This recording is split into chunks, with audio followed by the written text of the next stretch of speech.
What's good, people? It's another episode of Uncovered, aka the greatest show on planet Earth. I'm here. It's your boy Femi. What is going on? Yo, what's going on, people? It is your boy Nick, the one and only. What's happening? I'm blessed, man. I'm chilling, bro. How you living?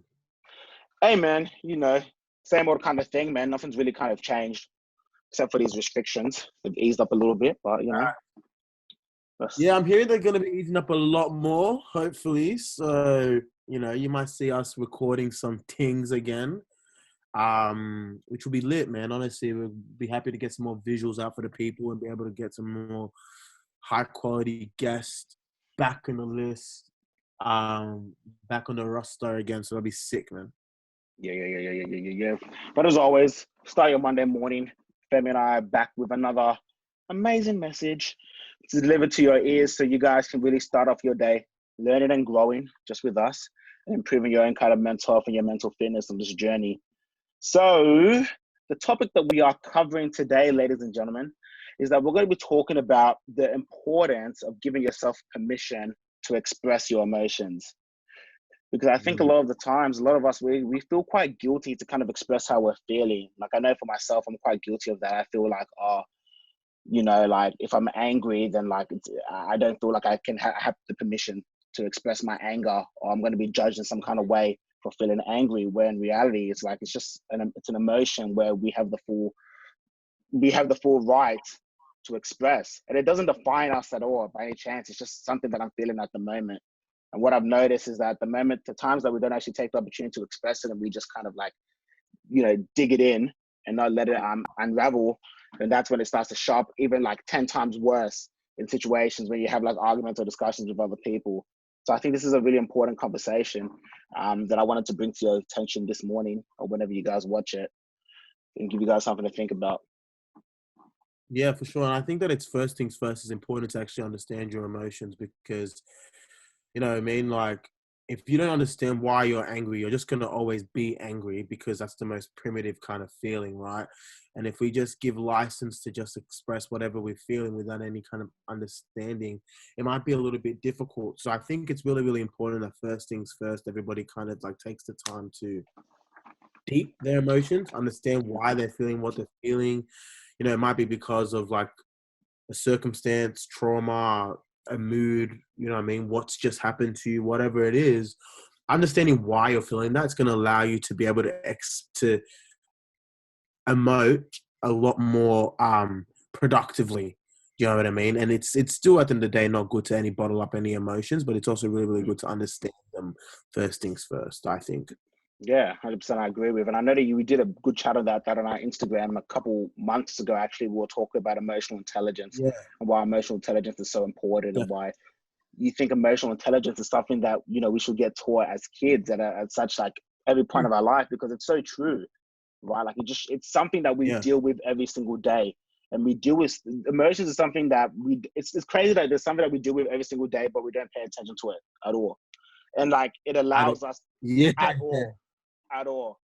And it's just like, like the way that you'll be going up angry or you might be feeling some kind of way, you'll go ahead and take that to your workplace. You'll take that with your friends, you'll take it with your family, you'll take it with your kids. And it's just like, until we can actually understand these emotions and understand why we're feeling with it, and that's the only time that we're going to even feel like we're able to actually express it. Because we don't understand it, we feel like I can't express it. You yourself internally, you feel like it's a bad thing to express your emotions, where really it's not. It really isn't.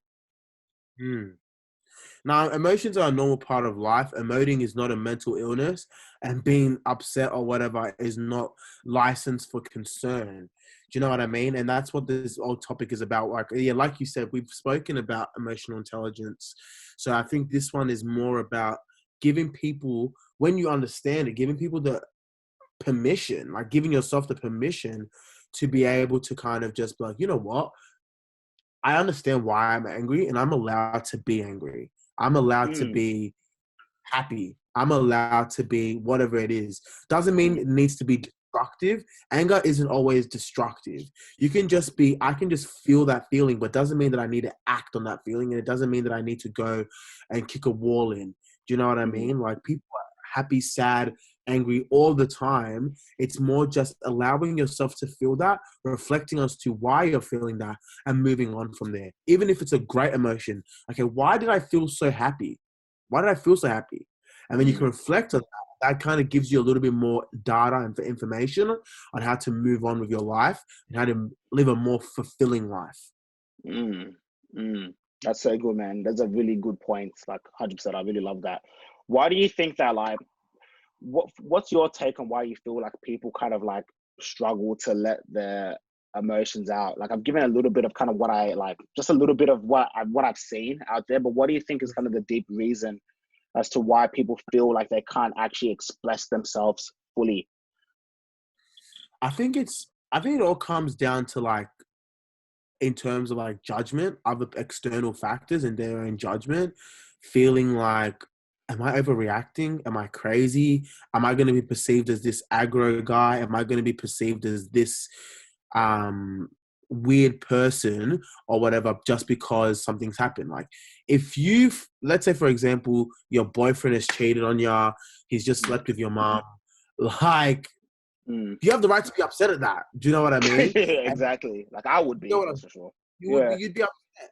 But because we know that there's not much judgment around that, you have no fear of being upset. But Mm. sometimes we hold our emotions in because we don't know what the kind of general consensus is as well, which might be Mm. another factor in terms of like, oh, should I be thinking this way? Should I Mm. be feeling this way? Which comes down to one thing, that's emotional intelligence. You don't know if your feelings are valid or if you're able to feel that, if that's a valid response. You don't understand your emotions enough to be able to make that connection yet. I agree. I agree with that entirely. And it's so true because I used to be like that back in the days. Like I would never, I think the big thing that you said was like the judgment. And another big thing for me that I like to add is just feeling misunderstood by my emotions. Is just feeling like if I'm, if like, if I'm angry, but then like next minute I'm happy, it's like what people are gonna be like, what the hell is actually going on? People, I didn't just understand that it's like, I feel like if I'm angry, you know, when you're a kid, right? And like you get angry and you feel like you got to maintain that anger for like the whole I've day. got to stay angry. Yeah, yeah, yeah, yeah, yeah, I yeah. stay angry, like after you get your I'm ass mad beat from all your mum, day. or and you close the door and you're like, no, I'm saying I'm not eating. Then your stomach's I'm not rumbling and eating. you're like, I was like, I bet, stop. that was kind of me. It was like I felt like, you know, if I'm happy, I always try to perceive myself like as a happy person. I was always quite positive. And then like if I'm angry, I felt like I couldn't express it because I've always been perceived as someone that's quite happy. So I don't want people to be misunderstood on who I was. Or if I felt like something wasn't right, like this is kind of going a different angle. But I think it's important to touch on this is that if you feel something's not right within you and you don't genuinely want to do it, but then you feel like you're forced to do it because of the perception, then that's something that you need to kind of address as well, because that's not right. Like that's not a good emotion to be feeling where you know that you're doing something and it's really outside your intention, but you're doing it to please like any or for any other external factors. And that was Yeah, something that I was kind of living my life back when I was in high school. Like it was always like I do something to please, even though I don't want to do it, I just do it. And I'm not giving myself the permission to be like, you know what, how I'm feeling internally is that I'm not with it, but something else is pulling yeah, me to do it. yeah, and even like that, but like perfect is like that. That's exactly what was happening as well. Like sometimes there'd be situations that might make us very, very angry or very, very upset because we perceived ourselves as this person. We think that we can't assert ourselves, and I think that being angry doesn't, like I said, doesn't have to come off destructive. You can be frustrated and upset and angry, but you can still talk to somebody in this tone.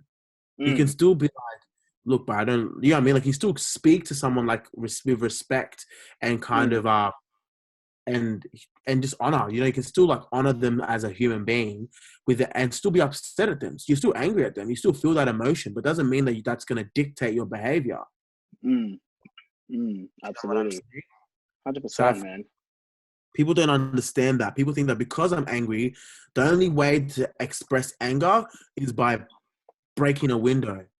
You can just be angry and still just be assertive and just be like, look, I don't like that. So that's That's that, it. nigga. Literally. And then when you really think about it, like it's not a big deal. It's like you're not At really all. hurting anybody by just saying, you know, I don't rate it. You know Yeah, what I that made mean? me upset. I really didn't like that. That made me upset. Mm, And why? Do you know what I mean? exactly. It's not weakness. It's not showing that you're Not weak or weakness at anything all. like that. Like everyone's got a spot that they don't like, and sometimes people push that button, and it's like, yeah, mate, too much, you know, a Too bit much. too much. So yeah, man, and I felt like that was something that was really on my heart for this week, and I wanted to kind of express that because I think that I was talking to a client the other day, and it was just about like, I feel all these kind of things. And the crazy thing is that you feel all these kind of things, but you don't know what feel it is because you haven't given yourself permission to kind of lean into those emotions, and that's why it's just a massive blur of what you're feeling, and you're very uncertain. And I resonated with that. I'm like, yeah, I hear that too. And I think that a lot of people that are listening right there, like, depending on what type of context you can apply it with a lot of different things, can appreciate some of the things that we're saying in this episode, and we'll be able to actually apply it and think about it and have a different perspective of view when it comes to your emotions and emotional intelligence in general. I think that's dope, bro. I think that's really nice, short and sweet, punchy, and yeah, man, that's that. Yes, sir. All right, guys. Well, look, that is another episode of the Uncovered podcast with Nick and Femi. I think with these restrictions easing up, I was thinking that we maybe go back to doing videos. Maybe we can start doing like these in person now, because now we can have a bit more visitors and guests in house. I think so, bro. I think so. But oh well, we'll talk about Yeah. that offline. You'll see what happens. Yeah. You'll see what happens. All right, guys. You know what to do. Like, comment, share, subscribe, and leave a review at Nick and Femi. And Yeah, man. Follow us on Instagram at Nick and Femi. Follow me at Who's Femi. I'm on private, so maybe why you why are you on private now? I don't know, but I just felt like going back to private. You know what I mean? I just like it. I always prefer being private. I'm not a very out there type of guy. Boring. Well, then follow me at Neezy then. That's just public, so you can see all about what's happening in my life. Yo. All right, guys. Well, look, peace and love. See you guys next week. On a couple days, actually. Good day.